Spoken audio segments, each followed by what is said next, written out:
Alors, Dan Dadan, chapitre 189, 190, 191, 3 chapitres en un, c'est pas beau, hein? Ça, bon, oui, je sais, c'est parce que j'ai du retard, je suis désolé, mais bon, ça arrive à tout le monde d'avoir des problèmes de santé.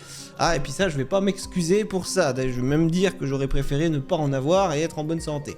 Donc, alors, que nous racontent ces 3 chapitres? Je viens de les lire, mais on va revenir sur le tout premier au tout début, oui. Oui, je m'excuse, parce que j'avais pas compris que l'alien, en fait, c'était la meuf. Pour moi, c'était le mec, mais bon, il y avait un problème au niveau des couleurs de cheveux, mais c'est vrai, je me dis, bon, peut-être, une teinture, je sais rien, moi.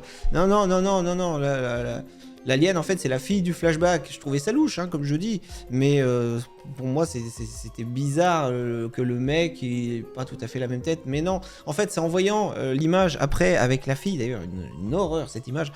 Mais bon, les aliens, vraiment, c'est des monstres, donc vraiment, enfin, monstres, pas monstres physiquement, mais c'est des monstres. Je veux dire, ils tuent les gens et tout, c'est horrible. On va pas se rappeler du chapitre avec Vamola, c'était horrible.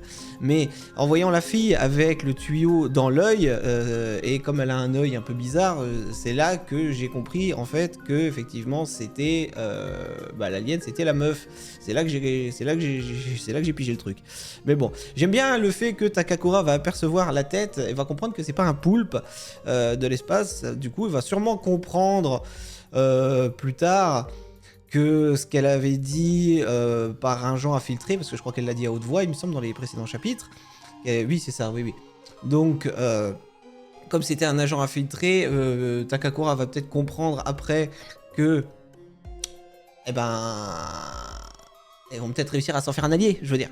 Hein, c'est ce que je dis depuis le début, mais peut-être qu'ils vont réussir à s'en faire un allié. Enfin, j'espère que ça sera ça. Les pages de combat après sont complètement stylées. Oh, j'adore. Après, oui, pendant que l'alien se fait tabasser par son coéquipier, qui veut se garder Takakura, rappelez-vous, les deux autres fusionnent. Mais j'ai kiffé la fusion. Parce que la fusion, c'est juste en fait Kinta qui monte sur les épaules de Complenou, quoi. C'est débile comme fusion. D'ailleurs, ça me fait un peu penser à mémoire Dragon Ball. Si vous vous rappelez Dragon Ball Z, avec Trunk et Goten au tournoi des arts martiaux, qui s'étaient déguisés en hommes masqués, qui montaient à califourchon l'un sur l'autre en fait pour pour réussir à participer dans les adultes. Ça m'a un peu fait penser à ça. Mais bon, la petite phrase de l'autre aussi qui revient les combattre, ça m'a fait plaisir parce que c'est exactement encore une fois ce que j'avais dit. Pourquoi tu n'utilises pas tes pouvoirs, qu'il lui dit. Mais parce qu'il en a plus. Mais ils sont pas au courant. Ils sont juste pas au courant qu'ils ont plus de pouvoir. Et Kinta n'en a pas non plus. Il utilise simplement de la nanoskin pour faire ses transformations et ses robots. Ils ont zéro pouvoir. Ils peuvent absolument rien leur prendre. Et ça, c'est super. Parce que, du coup, le combat, il est à sens unique dans un sens... Enfin, il est à sens unique dans le sens où ils ne pourront jamais rien leur voler. Et il est à sens unique aussi pour le moment... Dans le sens où ils sont pas à la hauteur, du coup. Donc vraiment, voilà. Après, le fait que la fusion ne marche pas, que leur armure du coup est plus faible, c'est pareil. Ça, moi, je trouve ça, c'est une idée géniale. Parce qu'on se dit qu'ils sont encore plus dans la merde déjà sans pouvoir. Et puis en plus, maintenant, même le truc avec la nanoskin, ça ne marche pas. Et puis après, on en rajoute encore une couche avec les problèmes. Parce que, soi-disant, il y a un manque de matière pour la solidité de l'armure. Tout ça parce que Kinta a trop mis de nanoskin dans le casque, dans le visage du robot, afin de paraître classe.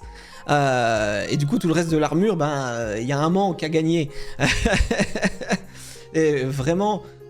j'adore ça parce que c'est là que ça va devenir hyper classe, avec l'explication qui va suivre, et toute la passion de Kinta, il va mettre dans son amour des robots sur le fait qu'un bon visage, ça fait toute la différence dans un robot qui a la classe. Et en parlant de ça, il va parler avec tellement de passion qu'Omplenou va aussi avoir un flashback sur la passion qu'il avait sur les phénomènes étranges, avec les ovnis, les expériences gouvernementales, et la force et la conviction de leur passion va les pousser à une ultime fusion qui va simplement viser en fait à attacher leur adversaire avec la nanoskin. Eux, ils auront quasiment plus d'armure, ils vont se propulser dans les airs et ensuite foncer sur le sol à une vitesse et une force incroyable, ce qui va mettre KO le mec. Et franchement, chapeau, parce que victoire de Takakura et de Kinta. Je m'y attendais pas. Vraiment, je m'y attendais, mais tellement pas à leur victoire. Moi, je pensais vraiment voir les filles arriver à leur secours à la fin. Et du coup, bon, bah, l'autre alien qui était mis KO à cause de l'autre, parce qu'elle s'en est pris à Complenou, bah, il voit ça, et puis bah, il se barre, du coup. Mais franchement, chapeau. Et enfin, donc, dernier chapitre, celui d'hier. Donc là, maintenant, on repart sur les autres personnages. Qui nous apprend des trucs d'ailleurs vachement intéressants. Déjà, Madame Adachi, donc la prof, je rappelle, qui a un rendez-vous avec un inconnu sous un pont pour lui remettre le pouvoir qu'elle a capturé. Alors, on va vite comprendre un truc. Déjà, tout va pas se passer comme prévu, hein. Elle se retrouve un peu dans la merde, vu qu'elle a bien récupéré le pouvoir, mais qu'elle aurait pas dû. Et là, on va comprendre qu'il y a une sorte, pas de hiérarchie, mais il y a une sorte de ligne de conduite à respecter. C'est-à-dire que là, elle a pris un pouvoir, mais qui appartenait à un autre collectionneur. Et on comprend du coup qu'ils doivent pas se battre entre eux. Donc moi, je pensais que, en fait, peu importe. Mais non, pas du tout. Pas du tout.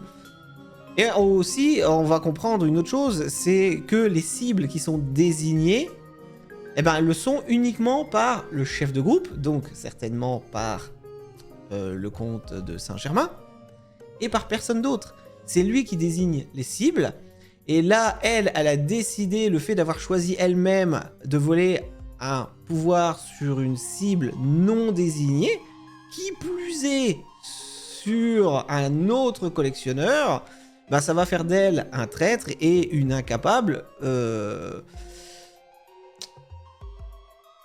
Incapable, c'est pour ça que ça n'allait pas ma phrase, mais en fait, oui, une traître et elle est incapable, plutôt, on va dire ça comme ça, de poursuivre la mission parce qu'elle est trop sensible et puis en plus, elle ne respecte pas les règles.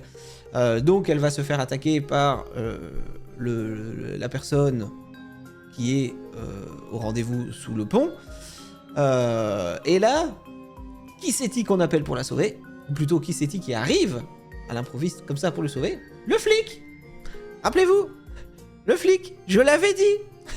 Je l'avais dit qu'on le reverrait! Je l'avais pas dit? Je l'avais dit qu'on le reverrait, lui! C'est obligé! Je l'avais dit qu'on le reverrait. Alors, certes, je m'y attendais pas à ce moment-là, mais je savais bien qu'on le reverrait un jour ou l'autre. Il était important, on le voit de plus en plus, ce mec-là, quand même. Aïe, aïe, aïe, aïe, aïe. Je suis tellement content d'avoir raison, des fois. Et ça me fait plaisir, du coup, de revoir ce mec-là qui va donc sauver la prof. Prof, d'ailleurs, qui se fait attaquer donc par le mec, mais le mec, au moment où il attaque le flic, qu'est-ce qu'on aperçoit? Et ben en fait, il a la carte maudite. Et ça, c'est intéressant, parce que c'est pareil, je m'attendais pas à revoir ce pouvoir-là également. Mais attention, hein, la carte maudite, mais seulement le visage. C'est la carte du visage.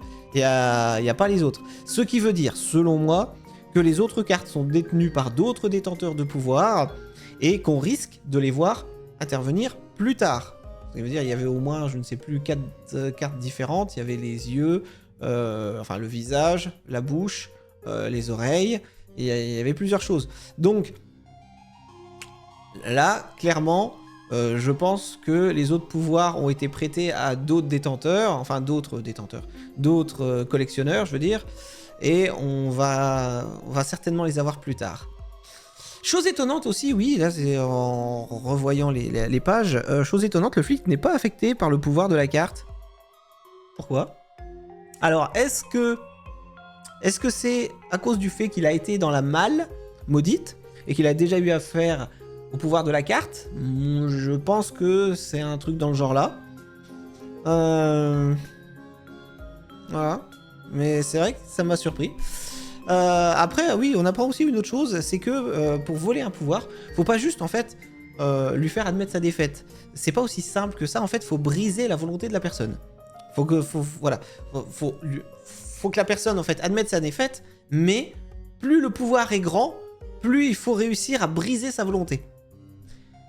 Un pouvoir super fort, ça s'appelle d'ailleurs un Nidocosmos. C'est un genre de pouvoir dont le détenteur a un esprit si fort qu'il peut même défier la mort. C'est avec sa volonté inébranlable. J'adore ce truc.